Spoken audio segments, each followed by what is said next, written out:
Hi, welcome to the Doctor Who Show. I'm your host, Nick Cicero. Today's guest is Dr. Paul Klein, a podiatric surgeon who's doing amazing things in the nerve regeneration techniques. He's been a staple in the Wayne community for 30 years. Please welcome Dr. Paul Klein.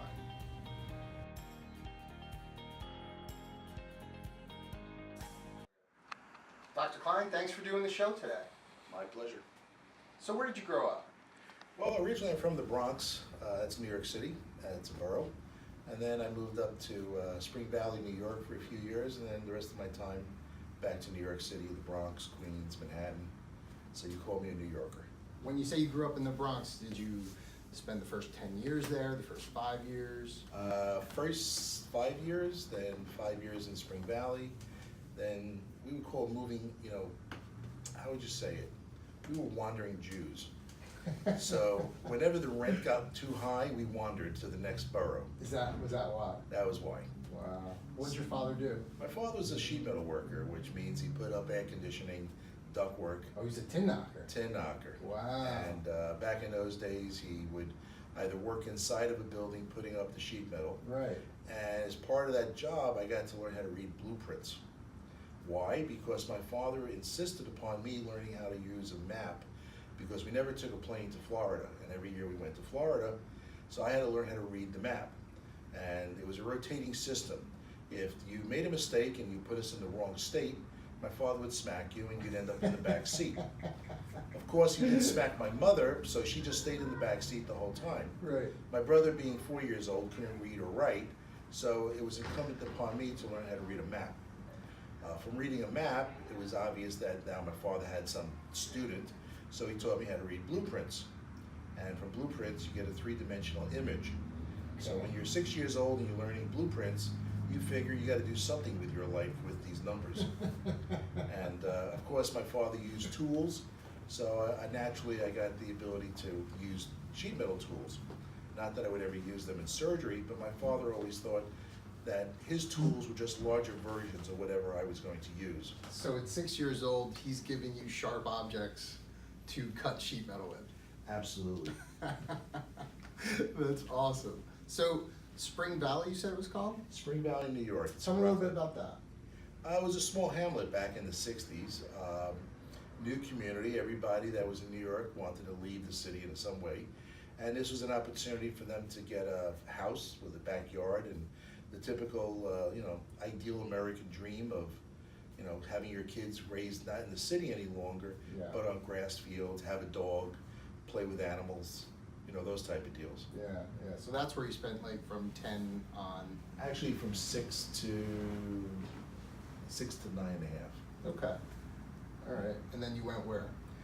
Went from there to Forest Hills. Forest Hills. Queens, back, New York. Back to Queens. Or Yes. back to the Well, boroughs. back to the boroughs. Yeah. And the rent was cheap there. Well, you got a junior 2-bedroom apartment for those days for about $180. Oh, that's too much. And the great thing about that location was it was right across the street from the New York World's Fair. Okay. So we had an opportunity to see all the New York World's Fair. Yeah. And when it closed, there were holes in the fence. We still got to see it. Wow. I would drive past that all the time going to Long Island to my wife's house, and I'd see those iconic, The Hemisphere. the hemisphere and the towers. The New York Pavilion. And I always said that they should at least paint them as like a homage to the World's Fair. And then I found out they're painting them and they're cleaning them up and I don't know what they're gonna do with them, but they're Well, gonna look nice. they've made it a state park, a city park. Right. Flushing Meadow Park, they call it. Yeah. You have Arthur Ashe, the Yeah. tennis stadium there, US which Open every replaces year. the US Open. Although the Forest Hills, the Continental area was beautiful. But it was a really nice neighborhood. It was great to grow up there. I wish I was there the whole time. Yeah. And then the rent went up, we went back to the Bronx. Wow. Oh, wow. You're full circle. Oh, absolutely, because you gotta go where you can afford. Yeah. And we were low middle class. So they were building a development called Co-op City in the northeast section of the Bronx. But unfortunately, it wasn't ready. So we had to live in my grandmother's apartment. And my grandmother's apartment was the first cooperative in the United States. And we called it the coops, not the chicken coops, but the coops. And it was a very mixed neighborhood. and the Bronx was turning at that time. It was getting violent, to say the least. Then we finally got into Co-op City, and Co-op City, you have to understand, it was built on the old Freedom Land, so they filled it in with sand. So you thought you were living in Vegas back when Vegas was starting. Really? Because there would be sandstorms. Oh, wow. And you'd go outside, and your car was always clean because the sand always brushed it from the wind. Yeah. And you'd have to, you know, bundled up as if you were in Arabia by always putting a scarf around your face just so that the slits of your eyes could be seen. It was quite a fun time. So And- when you were, sorry, so Yeah. when you were right about there, is that when you started to get the inkling that you wanted to be a doctor? Did that come into right Well, about that time in your life? No, actually, getting into medicine was literally thrust upon me either by an act of God or by an accident. When I was in Spring Valley, they had a illegal 4th of July fireworks exhibition going on while the community that we lived in was celebrating the 4th of July with a barbecue. Right. I was standing next to my mother, and a gentleman had this illegal fireworks exhibition. How old were you? 6. 6. And what he thought was a dud turned out to be a live one, and when he threw it, it landed and hit me in the chest. So instinctively and by reflex, I caught it, and within seconds it blew me up. Oh, wow. So I'm really one of the original Humpty Dumptys, and I'm actually in some textbooks because microsurgery did not exist in 1961, and they flew in a doctor from Bellevue, literally like a mesh, landed in the main street of the town. He repaired my eye in a procedure that had not ever been done because my eye was cut in half. My hands were blown apart, my stomach, my left leg, and a doctor, Margaret McGuffey, who was the first female pediatric plastic surgeon in the United States, was flown up also by helicopter, and they operated on me for 3 straight days. Wow. I'm literally a rebuild. Yeah. And luckily for me, I had these people and the skills that they possessed. And it was from the next few years of rehabilitating myself. I say myself because in those days it wasn't rehab like we have today. Sure. For a 6-year-old going through such a traumatic episode, and what I mean by a traumatic episode, I exsanguinated on the way to the hospital. Wow. So for a 6-year-old who's, 4 foot, I lost almost all the blood in my body. I had to be transfused, 11 units, and I was brought back to life, I feel, for other reasons. Who knows? Now I do have a good idea why.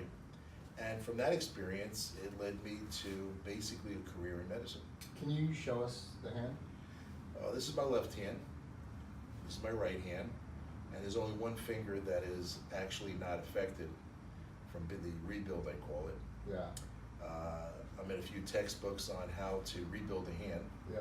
And I'm actually in some textbooks now of surgeons who have less than 9 or less fingers. Yeah. Well, that was one of the things that, when I met you, I was so intrigued. I said, man, here's a guy who has every reason not to be a surgeon. Like, a lot of people out there, they get to the first hurdle and they're like, okay, I got to try something else. I got to figure it out. You had to jump over like 10 hurdles to get anywhere close to being a surgeon. And I found that amazing, and I wanted to commend you on it. And I wanted to bring it forward because, you're an inspiration to people out there with disabilities, and you can let them know that, hey, you can be a surgeon working on and we'll get to that in a little bit, on the finer parts of a surgery with what you have. I think, and I know for a fact, that if this had happened to an adult at this age, you can't recover. You can't learn the fine motor skills that are necessary to do surgery, let alone function as a normal human being. So it helped you being a kid, Absolutely. having it done. I mean, the brain functions to redirect its abilities to create new motor nerve endings so that you can develop new ways of doing things. Whereas an adult, you're already set. So that's the advantage only of having it as a kid.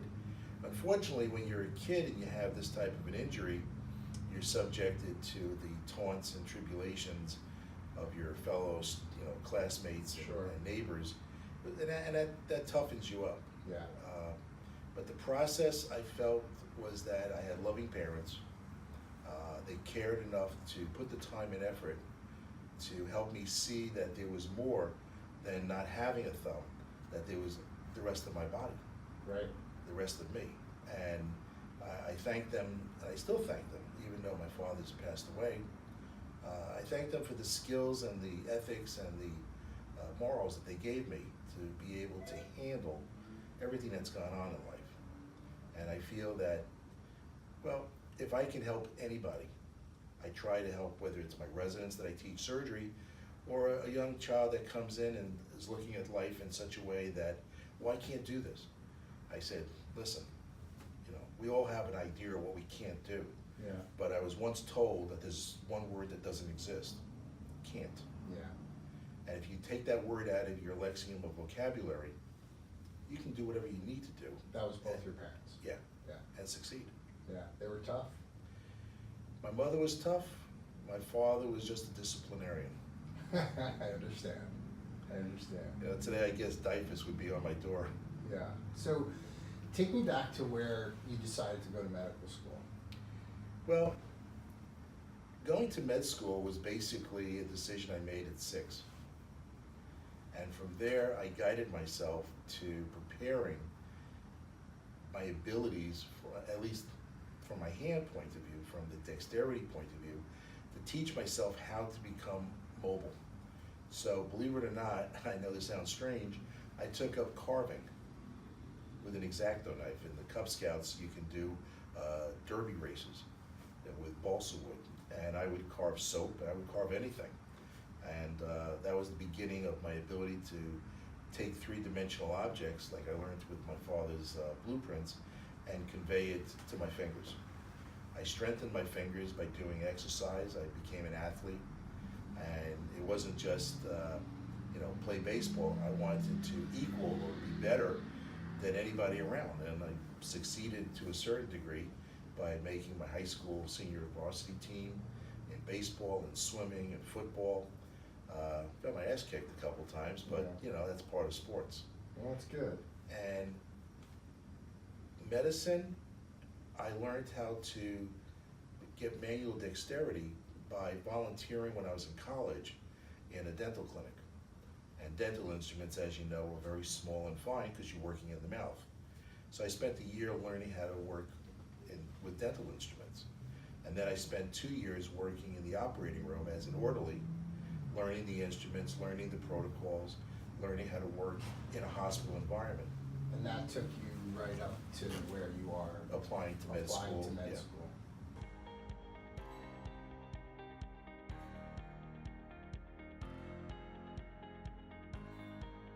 All right, so now you're in med school, but you don't know what you want to be yet.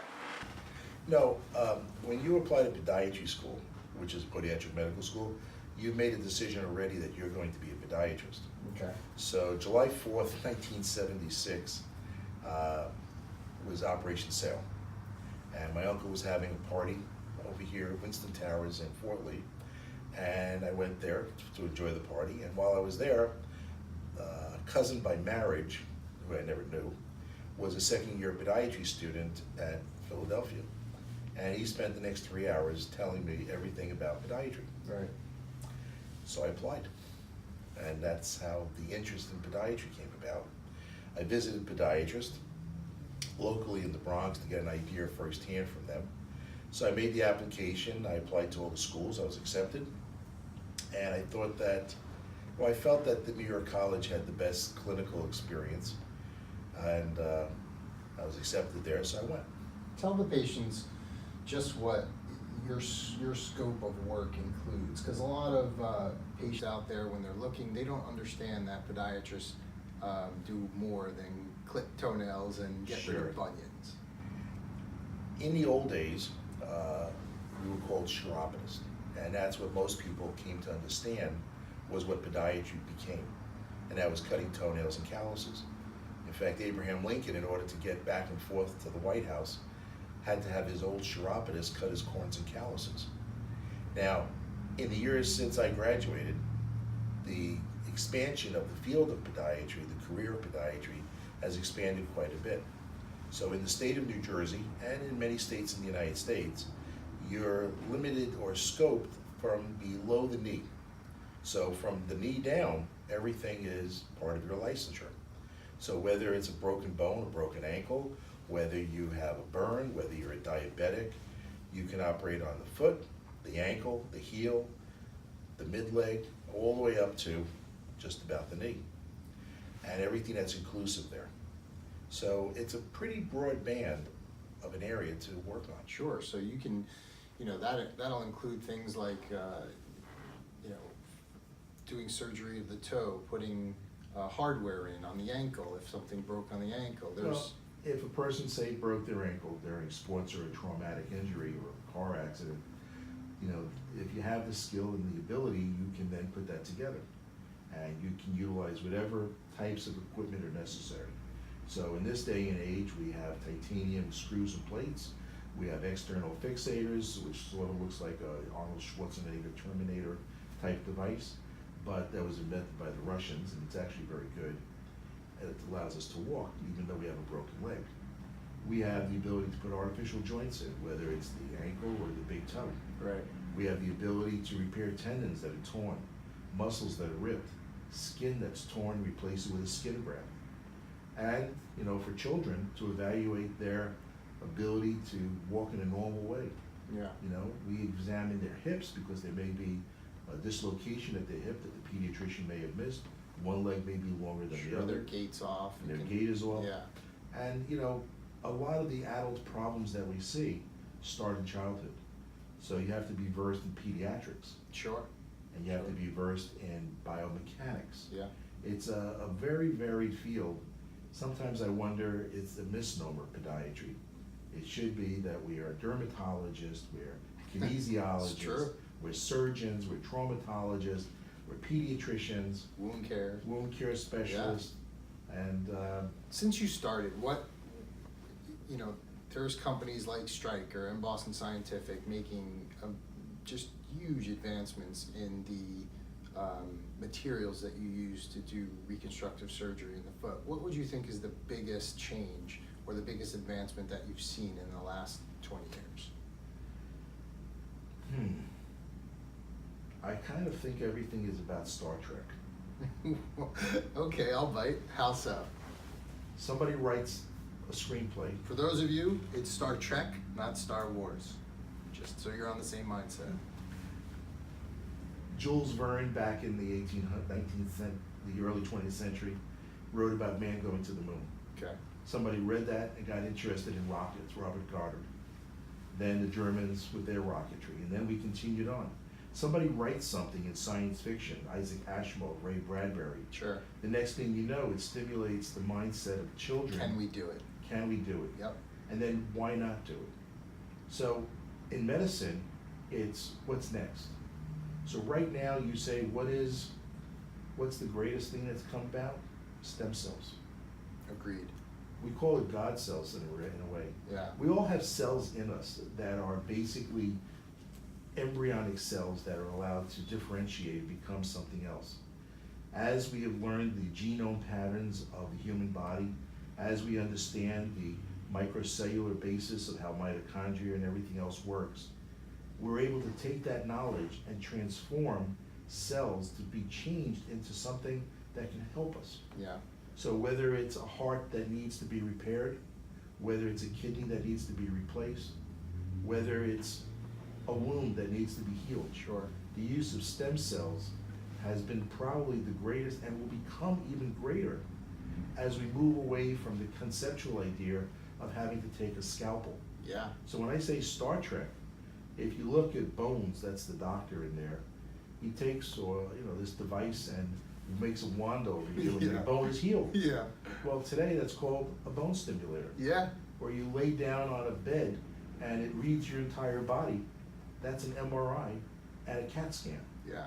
Or Spock opens up a tricorder and he puts it next to an object and it tells you what it is. And some Israeli company last year devised that so that they could recognize 30 different thousand medications so that people won't get overdosed. So Yeah. we have all these new scientific cell phones. I mean, everything that you see today, computers, the internet, it's all from the conceptual idea of what some writer created. So, yeah, I mean, like, look, stem cells are huge. I'm pretty sure that mesenchymal stem cells are the future. They're being used in Panama right now. They're taking people with all kinds of, a torn labrum where it's not going to get blood flow, and they'll put these stem cells in there and it repairs it. They're using it for organs now. I've been using stem cells for over 20 years. I think I was the second person in New Jersey of any MD, DO, or DPM who used it, and I was fortunate at that time because the patient, they wanted to amputate both his legs because he had gangrene. Well, his sister worked for Dr. Stargell out in Pittsburgh, and they had the liver transplant center, and they were doing stem cells before anybody else. So they brought the unit over here, and I sort of called it making tuna fish. I took coral bone from the sea, chopped it up, mixed it with the patient's stem cells, and put some cement together, and I molded a new bone. And then I put it into the patient. And lo and behold, within about a week and a half, it was taking, and Wow. it was successful. We were able to keep his leg on. And so I did it to the other leg. Now, was that something just off the cuff you kind of put together? Yes. See, that's forward thinking. That's good stuff right there. The idea is to think out of the box. Yeah. Everybody wants to just do evidence-based medicine, but evidence-based medicine starts with some primordial cell of thought. Sure. Of how we do it better. How can we make it so that we take what's existing and find a better way to do it? Well, that brings me to another question. Do you find that with the way insurance companies want you to stay on the care path of a patient, that you get pushback from them when you want to do things like this? Yes. If you give an example of heel pain, right now there's probably 12 different ways of treating heel pain. If you were to take Horizon, which is in New Jersey, the largest carrier, they only allow you to use 2 of them. And yet the 2 that they allow you to use are the ones that put you out of work, that put you on disability. Where the other 10 literally can get off the table and go to work the next day. So when you see that dichotomy of the newer techniques allowing you to have less recuperative time, less pain, ease of facility of having it done under a local anesthetic, even done in the office, versus having an open cutting procedure that makes you disabled anywhere from 6 to 12 weeks. You have to question some of the validity of what the opinions are of the people making opinions to determine what we do. And we're being told more and more under this guise of managed care of how to perform anything. It's no longer that the doctor has the art and science, it's now the insurance company telling you how to do it. So when you did that bone healing, do you get your friends to put that in a peer-reviewed journal somewhere and shout it to the rooftops of all the insurance companies, like, look, this works? I have to admit that my days of writing articles are behind me, although I try to get my residents now to do some of the newer techniques to write them up. But you need according to the insurance companies, you need large studies. So if you had a study of, say, 12, it's difficult to get 12 people that are in that exact condition. Right. And then you have to have 12 people who are willing to have a bogus product put in them, because they have to have blind studies. Blind study, right. So without it, someone's going to lose their leg in that instance. Right. I don't know who's volunteering for that one. Not me, not you. So what are some of the surgeries that you do? You know, I always tell patients that, or family members, whenever they ask me, you know, hey Nick, you know, my son needs to go for this surgery, or my daughter needs to go for this surgery, and I tell them, listen, do your homework and find a surgeon that does that all the time. You know, so that they do it correctly all the time, so that you're going to someone who this is what they do. What's some of the surgeries that you do routinely that you know you can pretty much do blindfolded? Well, I would hate to think I'm doing it blindfolded, but Figure of speech. But. I would say that I am well versed and board certified in podiatric surgery, foot and ankle, podiatric medicine. This is important, the board Podiatric. certification part. Yeah, I have a number. My mother likes to say, put your diplomas up. Right. And I kind of got embarrassed because there are so many. Right. But I try to obtain as much knowledge as I can, and even though I'm in the later third of my life, I still continue to obtain as much education as I can. In fact, I'm just finishing 14 months of training doing wound flaps, which most plastic surgeons tend to avoid doing on the lower extremity. They'll do it on the shoulder, the breast, the face, but For the patients that don't understand what you're saying, so for example, what's a wound flap? a wound flap is where you have a defect in the lower extremity, where the skin is no longer there, and you're looking at bone. So there's nothing to cover it, you can't put a skin graft directly onto bone. So what I do is, I will surgically plan to remove a muscle and flap it or rotate it with its arterial supply and its nerve supply, so that I can cover the defect and then do a skin graft on top of that, and it will be sustained. Yeah, because the blood flow's still there. Exactly. The nerve's still there, and it's growing on its own. It becomes it's your tissue, your there's tissue. no rejection. That's great. And we cover the defect, and we fill the defect, and you can maintain and keep your limb. There's too many limbs that are being lost for no reason at all. And, Talk more about that. well, we live in a society where gluttony, McDonald's, Burger King, pizza, fast food is always available. And people are not eating healthy, so we have a rise in diabetes. You know, we see kids drinking sugary sodas instead of drinking nutritional drinks. So we have a huge rise in onset diabetes. Right. And this leads to peripheral neuropathy, which is a problem where your nerves no longer function properly. You get burning, tingling. Heck, just watch TV every night, you'll see an advertisement for Lyrica or something else. And these are patients, young and old, who experience this severe discomforting pain, and they can no longer tolerate it because their feet no longer feel the ground.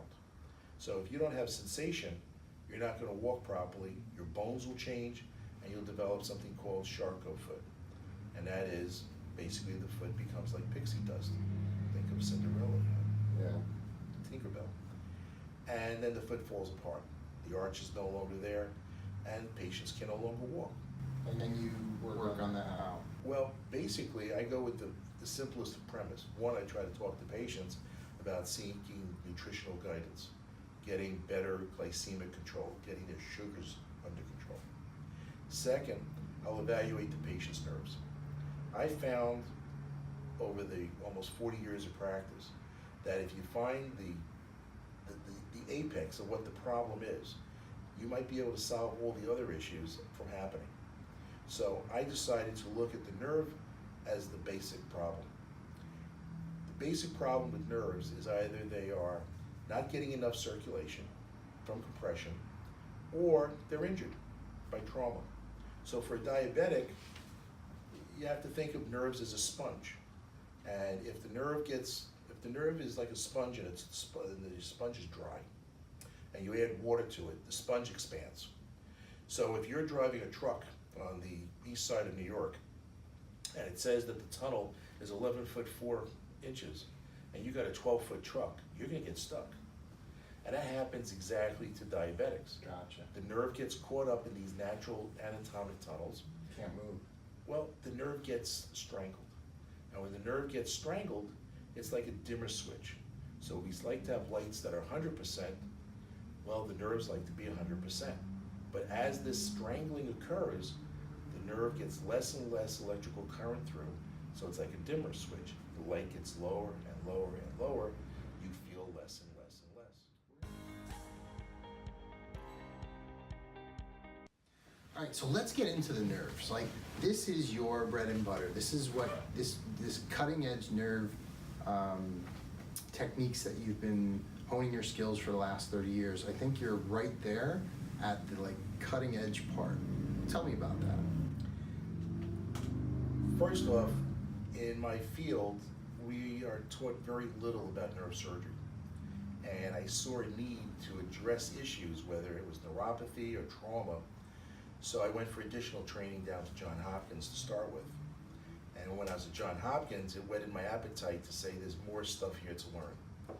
So I and 3 other doctors were accepted to the Curtis National Hand Center, which is the hand center of great renown for plastic and microsurgery. And I was accepted there, and I did a mini fellowship.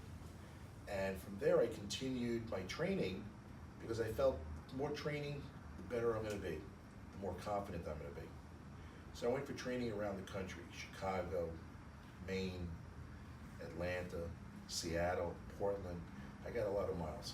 Yeah. And every year I continued to emphasize more and more nerve training and associating with nerve surgeons who are just not podiatrists, but MDs and DOs. So I've come to learn and meet and get trained by some of the best ones out there. And I was able to ask questions. And one of the questions we talked about before was stem cells. And I was learning more and more about stem cells from one of the innovators of face transplants. And I spent an evening speaking with Dr. Simonowski, and she said, nerve cells need stem cells. So that led me to think about what else could I do with my nerve surgeries to improve the ability for patients to heal better. So one of the problems that we experience or we see is something called a drop foot. And a drop foot can occur for many different reasons, but primarily it's because one of the main nerves in the foot originates up by the knee, by the side of the fibula bone, which is on the outside. So if somebody has a total knee replacement, there is a fair amount of literature that says a lot of people get injury to that nerve from the retraction that occurs during that surgery. Or a person sliding into second base during a softball game, or a person in a car accident, or a diabetic who's not controlled.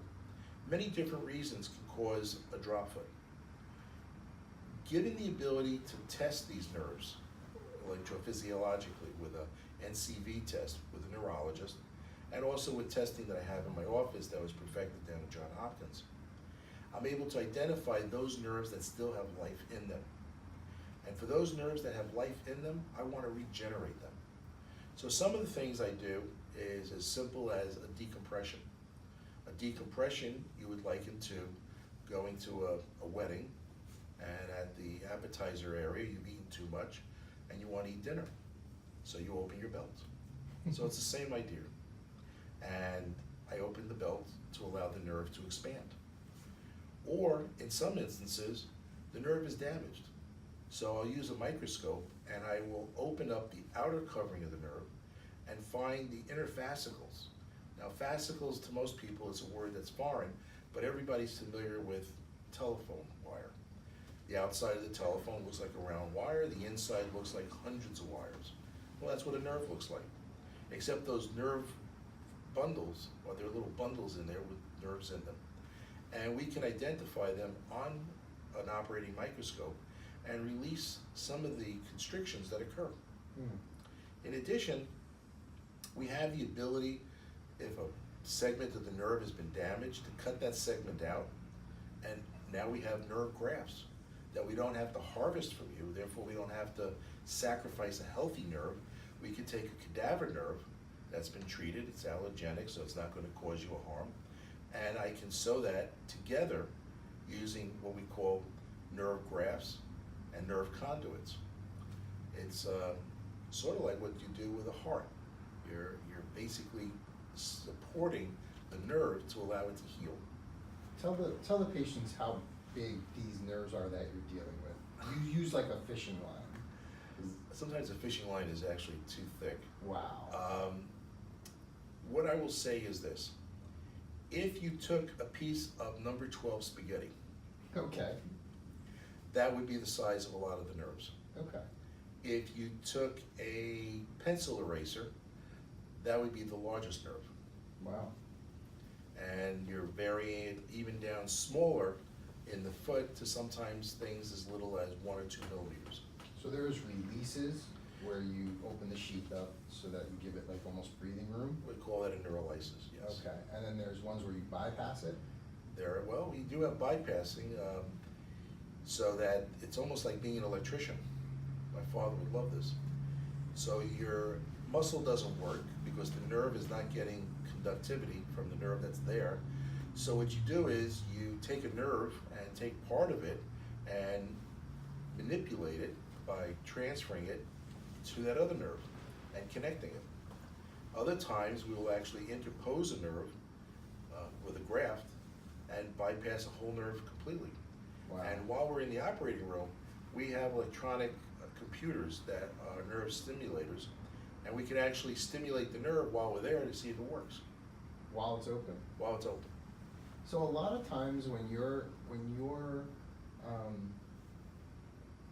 you first get your patients and you're trying to diagnose what's going on with what's with them, and they've been to other podiatrists and they've had a surgery here, they had a surgery there, does your mind go right to the nerve that let me take a look at that first? It's a stepwise approach. Listen to the patient will tell you 90% of what's wrong. If a patient's been to another doctor and they had surgery, the first thing you want to do is see, was something cut during that prior surgery that was not diagnosed? And then you could evaluate and see, it's obvious sometimes. Other times you have to use diagnostic testing. Sure. You have to use your hands. It's very important to put your hands on a patient, to percuss, to palpate, to evaluate whether or not that nerve is actually viable. How? Well, if your muscle is functioning properly, the nerve is functioning properly because you're getting the correct amount of impulse. If you take a cotton swab and touch the skin and you don't feel it, or you take a pinprick and the patient doesn't move, it's obvious that the sensory deprivations occurred. But 90% of what's wrong with the patient, patients will tell you. So if you spend the time to listen, which we always do in our office, you're going to hear most of what's wrong, and then you just have to do the detective work of finding where that exact problem is. And if you understand the roadmap, the anatomy, getting back to my father, it's like a roadmap, it's three-dimensional. Yeah. I sometimes feel like one of those TV characters where I'm looking at you and I can see everything three-dimensionally. I always like to say to people, this is my MRI and this is my CT. But we still need those exams. But it works. It does work. Yeah. And we're able to find out what's wrong with patients that way. Tell me about your family.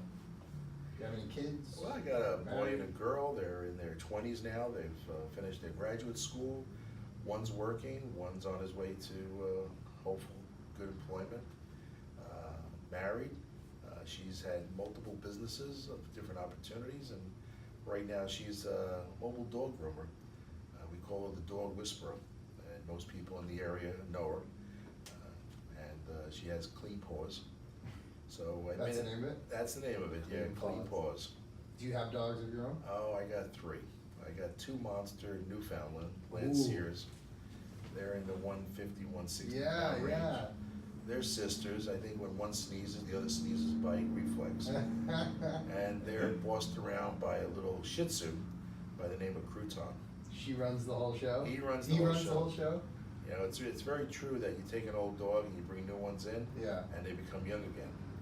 I'd like to go to my rabbi and ask him if that could work with humans. All right. So this segment of the show is called Stat Chat, and we're going to ask you a series of questions in a rapid succession for 1:30, and at the end, if you answer them all, we'll give you a prize. Okay. Start the clock, Matt. Somewhere. Is it here? Is it here? I don't know. You're going to put it somewhere. Ready? Favorite color? Blue. Mets or Yankees? Yanks. Favorite player Present or past? of all time? Mickey Mantle, Babe Ruth, tie. Mickey Mantle, my dad, too. Your Knicks or Nets? Knicks. Favorite player of all time? Frazier. Gotcha. Rangers or Devils? Devils. Devils. Favorite player of all time? Brodeur. Odor. Gotcha. Favorite state you ever visited? Alaska. Hands down, right? Jazz or blues? Jazz. Favorite movie of all time? Oh, God, that's a good one. Builder on the roof. I know the answer to this. Dogs or cats? Dogs. Your dog's name? You know, right? Crouton, Callie, Kenai. Football or college? Football. Pro or college? Pro. Pro? If you could talk to anyone, alive or dead, who would it be? Moses. What would you ask Moses? I'd ask Moses, was the bush really burning? What did God really say to you? And how long did it take you to do the 10 Commandments? I think those are good questions. All right, last one. If you weren't a doctor, what would you be? I would either be a naturalist or I'd be an attorney. The naturalist is? I'd be working in the environment. Oh, okay.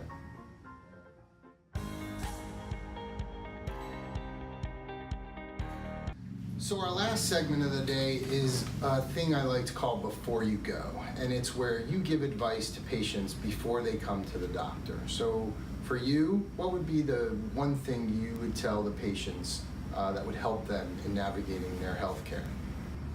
I think today with the advent of the internet, the ability to look a doctor up and see what their credentials are. Too many times a patient goes to a doctor who may not have any idea what your condition is that they're going to be treating. And if they're not specialized in that area, you've wasted your time and money. And you get aggravated and frustrated. Right. That would be the main thing. Check your doctor's credentials, see that they do practice and that they have an expertise in the area that you're looking for. Excellent. Paul, I just want to thank you so much for coming on the show. Oh, thank you. Thanks a lot. I appreciate it. For my time spent with Dr. Klein, one thing kept repeating in my head, the word adversity. Growing up with a major disability, he never uttered the word can't. Most people would not think about being a surgeon while missing a major part of their hand, but Dr. Klein did. Most professionals in the twilight of their career start to think about retiring and traveling the world. Dr. Klein doesn't. He has his own 3-part formula for happiness and success. First part, travel throughout your career. Don't wait till it's over. Second part, continue learning new ways to further your craft. Never stop learning. And third, don't ever retire. Thanks for joining us. As always, please do your homework when choosing a doctor. These interviews should be just one of the many things you watch and read before making your final decision on who you pick to be your doctor.